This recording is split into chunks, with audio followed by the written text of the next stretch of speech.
Welcome to Praveen academy. और आज date है 22 अगस्त 2021।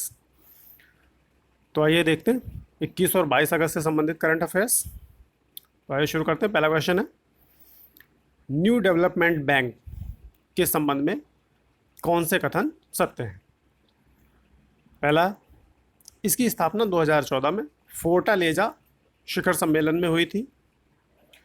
दूसरा कथन है, इसका मुख्यालय शंघाई में स्थित है। तो कूट के आधार पर बताना है कि इनमें से कौन से कथन सही हैं। आंसर सी है, दोनों ही कथन सही हैं। और भारत 2021 में ब्रिक्स समूह की अध्यक्षता भी कर रहा है। अभी एनडीबी के दायरे को बढ़ाने की बात कही गई है, इसलिए ये न्यूज़ में था। नेक्स्ट क्वेश्चन है, भारत में केंद्रीय प्रदूषण नियंत्रण बोर्ड के संबंध में निम्नलिखित कथनों पर विचार करें। पहला कथन है, इसका गठन जल प्रदूषण की रोकथाम और नियंत्रण अधिनियम 1974 के अंतर्गत किया गया था। दूसरा कथन है, इसे वायु प्रदूषण की रोकथाम और नियंत्रण अधिनियम 1981 के अंतर्गत शक्तियां और कार्य सौंपे गए हैं। तो बताना है कि इनमें से कौन से कथन सही हैं। इसका भी आंसर सी है, दोनों ही कथन सही हैं। नेक्स्ट क्वेश्चन है, मॉन्ट्रियल प्रोटोकॉल के संबंध में निम्नलिखित कथनों पर विचार करें। पहला कथन है, 1989 का मॉन्ट्रियल प्रोटोकॉल एक जलवायु समझौता है। दूसरा कथन, इसका उद्देश्य क्लोरोफ्लोरोकार्बन जैसे ओजोन क्षरक पदार्थों से पृथ्वी की रक्षा करना है। तो बताना है कि इनमें से कौन से कथन सही हैं। इसका आंसर बी है, दूसरा कथन सही है कि इसका उद्देश्य क्लोरोफ्लोरोकार्बन जैसे ओजोन क्षरक पदार्थों से पृथ्वी की रक्षा करना है, और ये जलवायु समझौता नहीं है, बल्कि ओजोन क्षरण जो करते हैं पदार्थ, उनसे पृथ्वी की रक्षा करने से संबंधित है। इसके अलावा 2016 में किगाली रवांडा में मॉन्ट्रियल प्रोटोकॉल के तहत एचएफसी की कटौती को, हाइड्रोफ्लोरोकार्बन्स की कटौती को चरणबद्ध करने के लिए एक संशोधन को भी अपनाया गया था, और इसके लिए किगाली संशोधन किया गया, जिसका उद्देश्य हाइड्रोफ्लोरोकार्बन्स के उत्पादन और खपत में कटौती कर उसे चरणबद्ध तरीके से कम करना है। इसके अलावा एचएफसी का उपयोग वर्तमान में एचसीएफसी और क्लोरोफ्लोरोकार्बन्स के प्रतिस्थापन के रूप में भी किया जाता है। हालांकि यह शक्तिशाली ग्रीन हाउस गैस है, और हाल ही में भारत ने किगाली संशोधन की पुष्टि भी की हुई है। इसका करने का निर्णय लिया है अभी हाल ही में। नेक्स्ट क्वेश्चन है, राष्ट्रीय आपदा प्रबंधन के संबंध में निम्नलिखित कथनों पर विचार करें। पहला कथन है, राष्ट्रीय आपदा प्रबंधन प्राधिकरण की स्थापना 2005 में की गई थी। दूसरा कथन है, आपदा प्रबंधन से संबंधित पहली राष्ट्रीय योजना 2016 में तैयार की गई थी। तो बताना है कि इनमें से कौन से कथन सत्य हैं। दोनों ही कथन सत्य हैं, आंसर सी है इसका। नेक्स्ट क्वेश्चन है, मॉन्ट्रियल प्रोटोकॉल में किगाली संशोधन के से संबंधित निम्नलिखित कथनों पर विचार करें। पहला कथन है, किगाली संशोधन का उद्देश्य हाइड्रोफ्लोरोकार्बन्स के उत्पादन और खपत में कटौती कर उसे चरणबद्ध तरीके से कम करना है। दूसरा कथन है, इसका लक्ष्य 2047 तक एचएफसी हाइड्रोफ्लोरोकार्बन्स की खपत में 80% से अधिक की कमी करना है। तो बताना है कि इनमें से कौन से कथन सही हैं। दोनों ही कथन सही है, आंसर सी है इसका। इसके अलावा इस संशोधन के तहत विकसित देश हैं वो 2019 तक हाइड्रोफ्लोरोकार्बन की खपत कम करेंगे, और अधिकांश जो विकासशील देश हैं वो वर्ष 2024 में खपत को स्थिर कर देंगे। भारत सहित कुछ विकासशील देश जैसे अद्वितीय परिस्थितियों के साथ 2028 में खपत को स्थिर करेंगे। यह योजना कुछ देशों को जलवायु अनुकूल विकल्पों के संक्रमण में मदद करती है और वित्त पोषण भी करती है। किगाली संशोधन के साथ मॉन्ट्रियल प्रोटोकॉल ग्लोबल वार्मिंग के खिलाफ और भी अधिक शक्तिशाली बन गया है। नेक्स्ट क्वेश्चन, यदि आरबीआई सरकारी प्रतिभूतियां खरीदता है तो अर्थव्यवस्था पर क्या प्रभाव पड़ेगा। पहला, इससे अर्थव्यवस्था में तरलता में कमी आ जाएगी। दूसरा, यह सरकार की उधार लागत को कम कर देता है। तो सही आंसर इसका बी है, अर्थात दूसरा कथन सही है, पहला गलत है, क्योंकि जो आरबीआई है इसके द्वारा प्रतिभूतियों की खरीद करने से अर्थव्यवस्था में धन की आपूर्ति बढ़ जाएगी और इससे तरलता बढ़ जाएगी, ना कि घट जाएगी। हालांकि इससे ये इफेक्ट आएगा कि जो मुद्रास्फीति है वो भी बढ़ जाएगी। नेक्स्ट क्वेश्चन है, ट्रेजरी बिल्स के संबंध में निम्नलिखित कथनों पर विचार करें। पहला कथन है, आमतौर पर यह 1 वर्ष से कम समय की परिपक्वता अवधि वाली प्रतिभूतियां होती हैं। दूसरा, इन्हें सरकारी बॉन्ड या दिनांकित प्रतिभूति भी कहा जाता है। तो बताना है कि इनमें से कौन से कथन सही हैं। आंसर इसका ए है, केवल पहला कथन सही है, दूसरा गलत है, क्योंकि 1 वर्ष या उससे अधिक मेच्योरिटी वाली जो प्रतिभूतियां हैं उनको सरकारी बॉन्ड या दिनांकित प्रतिभूति कहते हैं। इसके अलावा भारत में केंद्र सरकार ट्रेजरी बिल्स और बॉन्ड प्रतिभूतियां दोनों को जारी कर सकता है, जबकि राज्य सरकार केवल बॉन्ड या दिनांकित प्रतिभूतियों को ही जारी करता है, ना कि ट्रेजरी बिल्स को। नेक्स्ट क्वेश्चन है, बॉन्ड यील्ड के संबंध में निम्नलिखित में से कौन से कथन सत्य हैं। पहला, बॉन्ड यील्ड वह रिटर्न है जो एक निवेशक को बॉन्ड पर मिलता है। दूसरा, बाजार में बॉन्ड यील्ड बढ़ने से बॉन्ड की कीमत बढ़ जाती है।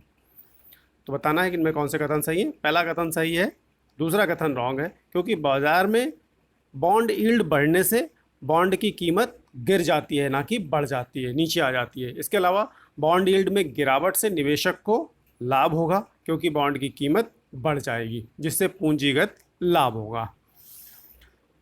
नेक्स्ट क्वेश्चन, सोमनाथ मंदिर के संबंध में इनमें से कौन से कथन सत्य हैं। पहला है, इस मंदिर का निर्माण बेसर शैली के तहत किया गया है। दूसरा, इस मंदिर को अहिल्याबाई मंदिर के रूप में भी जाना जाता है। तो बताना है इनमें से कौन से कथन सही है। बी सही है, पहला गलत है। तो इस मंदिर का जो निर्माण है वो नागर शैली के वास्तुकला पर आधारित है। तो उत्तर भारत के जो मंदिर हैं वो नागर शैली से संबंधित हैं। इसको इंदौर की रानी अहिल्याबाई ने बनवाया था और हाल ही में प्रसाद योजना के तहत मंदिर में विभिन्न परियोजनाओं का उद्घाटन अभी मोदी जी के द्वारा किया गया है। और तीर्थ यात्रा प्रसाद योजना क्या है? तीर्थ यात्रा कायाकल्प और आध्यात्मिक विरासत संवर्धन अभियान, ये है प्रसाद। प्रसाद योजना पर्यटन मंत्रालय के द्वारा 2014-15 में शुरू की गई थी और जो प्रसाद नाम है ये 2017 में इसको दिया गया था। नेक्स्ट है, यूनाइट अवेयर प्लेटफॉर्म किससे संबंधित है? पहला ऑप्शन है पर्यावरण जागरूकता। दूसरा, अल्पसंख्यक समुदाय की सुरक्षा से संबंधित। तो और तीसरा है शांति सैनिकों की सुरक्षा सुनिश्चित करने के लिए। और चौथा है लैंगिक समानता के प्रति जागरूकता बढ़ाने के लिए। तो सही आंसर इसका सी है, शांति सैनिकों की सुरक्षा सुनिश्चित करने के लिए है। और हाल ही में भारत ने संयुक्त राष्ट्र के सहयोग से दुनिया भर में काम कर रहे शांति सैनिकों की सुरक्षा सुनिश्चित करने के लिए यह मंच शुरू किया है। तो ये हमारा 21 और 22 अगस्त से संबंधित करंट अफेयर कंप्लीट हुआ। आइए एक क्विक रिवीजन कर लेते हैं इसका। पहला क्वेश्चन हमारा एनडीबी के संबंध में था। तो इसकी स्थापना 2014 में फोर्टालेजा शिखर सम्मेलन में हुई थी। इसके अलावा जो इसका मुख्यालय है वो कहाँ स्थित है? शंघाई में स्थित है। दोनों ही सही थे। इसके अलावा 2021 में जो ब्रिक्स समूह है उसकी अध्यक्षता भारत कर रहा है। नेक्स्ट क्वेश्चन हमारा केंद्रीय प्रदूषण नियंत्रण बोर्ड से संबंध में था। तो इसका गठन जल प्रदूषण अधिनियम 1974 के अंतर्गत किया गया था और इससे वायु प्रदूषण की रोकथाम और नियंत्रण अधिनियम 1981 के अंतर्गत शक्तियां और कार्य सौंपे गए थे। दोनों ही कथन इस हिसाब से ही सही हो गए। नेक्स्ट क्वेश्चन हमारा मॉन्ट्रियल प्रोटोकॉल के संबंध में था, जो कि 1989 में हुआ था। ये एक जलवायु समझौता नहीं है, बल्कि इसका उद्देश्य क्लोरोफ्लोरोकार्बन जैसे ओजोन क्षरक पदार्थों से पृथ्वी की रक्षा करने से संबंधित है। अभी हाल ही में किगाली जो रवांडा में 2016 में संशोधन हुआ था मॉन्ट्रियल प्रोटोकॉल के तहत जो HFC की कटौती करता था, उससे संबंधित एक संशोधन भारत ने रेटिफाई करने के लिए कहा है कि उसकी वो पुष्टि करेगा, इसलिए ये न्यूज़ में था। नेक्स्ट क्वेश्चन था हमारा राष्ट्रीय आपदा प्रबंधन के संबंध में निम्नलिखित कथनों पर विचार करना था। तो इस जो आपदा प्रबंधन प्राधिकरण था इसकी स्थापना 2005 में की गई थी और भारत ने पहली राष्ट्रीय योजना आपदा प्रबंधन से संबंधित 2016 में तैयार की, जो राष्ट्रीय स्तर पे थी। नेक्स्ट क्वेश्चन हमारा मॉन्ट्रियल प्रोटोकॉल में जो किगाली संशोधन हुआ जिसके लिए भारत ने अभी पुष्टि करने की बात कही है, उससे संबंधित था। तो इसमें किगाली संशोधन का उद्देश्य क्या है? हाइड्रोफ्लोरोकार्बन्स के HFC के उत्पादन और खपत में कटौती को चरणबद्ध तरीके से कम करना है और 2047 तक 80% तक इसमें कमी लाना है, इससे संबंधित था। नेक्स्ट क्वेश्चन हमारा आरबीआई की सरकारी प्रतिभूतियां जो है उससे संबंधित था। अगर वो खरीदता है तो क्या अर्थव्यवस्था पर प्रभाव पड़ता है? तो इससे अर्थव्यवस्था में तरलता में कमी नहीं आती है, बल्कि तरलता बढ़ जाती है, क्योंकि धन की मात्रा बाजार में बढ़ जाती है। इसके अलावा यह सरकार की उधार लागत को भी कम कर देता है। हालांकि इससे मैंने बताया था कि मुद्रास्फीति बढ़ जाती है। नेक्स्ट क्वेश्चन हमारा ट्रेजरी बिल्स के संबंध में था कि जो ट्रेजरी बिल्स होते हैं वो आमतौर पर ये 365 दिन से कम होते हैं, एक वर्ष से कम के समय के लिए होते हैं। इनकी परिपक्वता अवधि होती है एक वर्ष से कम। इन्हें सरकारी बॉन्ड या दिनांकित प्रतिभूति कहा जाता है। ये गलत था। ये चूँकि एक वर्ष या उससे अधिक जो मेच्योरिटी वाली प्रतिभूतियाँ होती हैं उन्हें सरकारी बॉन्ड या दिनांकित प्रतिभूति कहा जाता है। और भारत में केंद्र सरकार ट्रेजरी बिल्स और बॉन्ड प्रतिभूतियाँ दोनों को जारी करता है, जबकि जो राज्य होते हैं वो केवल बॉन्ड को जारी करते हैं, ना कि ट्रेजरी बिल्स को। नेक्स्ट क्वेश्चन हमारा बॉन्ड यील्ड के संबंध में था कि इसमें कौन से कथन सत्य हैं? तो बॉन्ड यील्ड वह रिटर्न होता है जो एक निवेशक को बॉन्ड पर मिलता है। इसके अलावा बाजार में बॉन्ड यील्ड बढ़ने से बॉन्ड की कीमत बढ़ नहीं जाती है, घट जाती है, इसलिए दूसरा कथन रॉन्ग था। नेक्स्ट क्वेश्चन हमारा सोमनाथ मंदिर के संबंध में था। इसमें कौन से कथन सत्य हैं पूछा था। तो इस मंदिर का निर्माण बेसर शैली नहीं है, नागर शैली के तहत किया गया था और इसे अहिल्याबाई मंदिर के रूप में भी जाना जाता है, क्योंकि उनके द्वारा इसको बनवाया गया था। अभी फिलहाल इसके पुनरुद्धार की बात हुई है, तो इसलिए कई योजनाओं का उद्घाटन किया गया यहाँ पर मोदी जी के द्वारा, और प्रसाद योजना के तहत यहाँ पे उद्घाटन किया गया है कुछ योजनाओं का इसके पुनरुद्धार के लिए। और प्रसाद योजना 2014-15 में शुरू की गई थी। नेक्स्ट क्वेश्चन हमारा यूनाइट अवेयर प्लेटफॉर्म से संबंधित था। तो यूनाइट अवेयर प्लेटफॉर्म क्या है? शांति सैनिकों की सुरक्षा सुनिश्चित करने से संबंधित है, और भारत ने इसके लिए पहल की थी और संयुक्त राष्ट्र के सहयोग से उनकी सुरक्षा सुनिश्चित करने के लिए ऐसा किया गया। ये पहल की गई थी भारत के द्वारा। तो ये हमारा रिवीजन कंप्लीट हुआ। Thank you.